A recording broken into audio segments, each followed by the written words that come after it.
Hello, I'm Robin Gibson, and this is the Harvard House Money Morsel.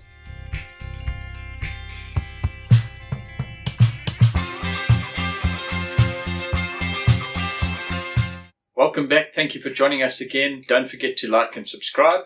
Click the bell so you get a notification of when we release a new video. I'm sitting today on a very cold morning in Howick with Michael Porter. Welcome, Michael. Morning. Even got my European scarf on this morning. I see that, Michael. Michael, we have been talking ad nauseam for the better part of a year about when interest rate cuts come. They've arrived. They have arrived, yes. So tell us what the detail is and how markets have responded. Well, first of all, we probably have to start with the US. Okay. And so I was actually writing an intuition this week that it's quite a tricky time. So the US cut by 0.5% on Wednesday night. I think the market had sort of largely anticipated that, although not quite sure why the market suddenly got to that level. But yes, the US basically citing they wanted to get in front of the curve and make sure that the economy didn't slow down. So the markets reacted very positively to that. Mm-hmm. I don't think it's quite as simple as that. I was writing an intuition. I think that one of the reasons why you start cutting rates is because the economies are slowing down. And I think we can see that in a lot of different company results and things that we look at the moment. So, but the Fed is also then pointing to sort of a further 1.5% of cuts over the next 15 months, which is obviously quite aggressive. So the market has taken share of that, and obviously it will take some of the consumer pressure from the US. So we'll just see about that. But I think in the US we should expect some volatility. It's not. I think there's still room for some data points to be interpreted as bad news. The economy is slowing down. We've got elections now 6 weeks away in the US, and obviously the polls are swinging quite wildly in that direction. So I think it's just a bit cautious, but the initial market reaction was quite positive. And then yesterday, so then the speculation came round is will our Reserve Bank actually have the courage to cut by 50 basis points? In the end, they didn't. It was only 25 basis points. Robin, it can be a bit frustrating. I think there is room sometimes for the SARB to be a bit more aggressive. They could certainly probably have cut by 50 and kind of got the cycle underway. But the comment from Kanyago was, there's no room for adventurism in monetary policy. And he's so conservative. And you can criticize that, but actually if you take a step back, you can't really criticize monetary policy. It's been very stable. Inflation is sort of back at 4.4%. So from that point of view, you could certainly argue for a bigger cut, but I mean, look at so the rand has strengthened, which is great. Mm. So petrol prices are looking like they could fall another R1.30 a litre next month, just to give everybody a little bit more cheer. Mm. That brings inflation down further, obviously gets everybody to spend. But I mean, you look what possibly is coming next year. I mean, Eskom talking 40% tariff hikes and things like that, So that's actually what the Reserve Bank is up against, I don't think that some of the demand-led stuff in the economy, there's a lot of inflation, but it's the administered prices and the government-regulated prices that are pushing inflation up in this country. Well, I mean, Eskom has to push the prices up by 40% because they're losing their biggest consumers, aren't they?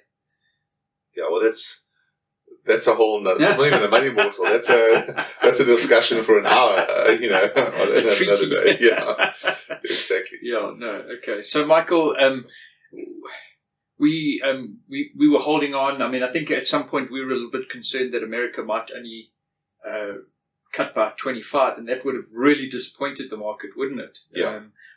What's the outlook going forward from here? How as investors do we look into the future? In America, I think that the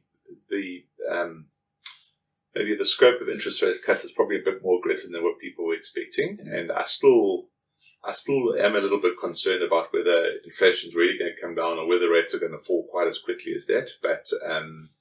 But that's what they're saying at the moment. So that's the sort of news you work on, which is obviously, I mean, rates going from 5.5% down to 3.5%. I mean, it's not back to 0.5%, but that's quite a meaningful drop in the US. I don't think we're going to get anything like that. I mean, I think if we probably get 1%, so we're going from 8.25% on the repo rate down to possibly 7.25, maybe 7. So in terms of the percentage, I mean, America's almost cutting their rates in half, not quite, but we're going to go down by 15% or something. So, but listen, from our point of view here, I think yes, we're still looking for maybe 1% in total, maybe 1.25% over the cycle, and it does depend on how inflation comes down. By this time next year, you'll probably find inflation creeping up again a little bit, and the Reserve Bank, I think, is justifiably a little bit cautious. They're not quite sure what the two-pot system does, how much demand that puts into the system. Listen, I think we can all appreciate there's not much excess demand in this economy at the moment. It's pretty moribund. Yeah. So I think there is scope for, obviously, rates to fall, but rates should fall in this country by another 50 basis points in November. Also in the US, by 25 basis points in November here and in the US, and then into the new year. So I think from our point of view, Robin, we've been waiting for this for a long time. I think we've got to be a little bit realistic that 25 basis points is not a lot. So at the margin, it all helps. Low fuel prices, low interest rates, it all helps at the margin. But we can't get completely carried away and say that everything's sort of changed, because it does take time. And just as interest rates on the upside take 6 to 9 months to manifest, they also take 6 to 9 months on the downside to manifest, really, because, you might have a tiny bit more money in your pockets today than you did yesterday, but it's not huge, and your initial, you're not necessarily going to spend it. You might be paying off a bit more debt, or it might just help you to balance the books a bit more. It's not as if you suddenly got extra cash to go out and blow. So I think it's just maybe just a bit of circumspection, but it's nice that the rate cycle's firmly underway, and it obviously in this country it just talks to that story of quite a few of the stars aligning for next year. Yeah. But Michael, just, to explore, maybe we're disappointed in terms of where we can go on the local interest rates, but the American interest rate's been more aggressive than we think. That has a massive impact for us because it does mean the dollar's going to get a lot weaker, which means that Rand gets a lot stronger,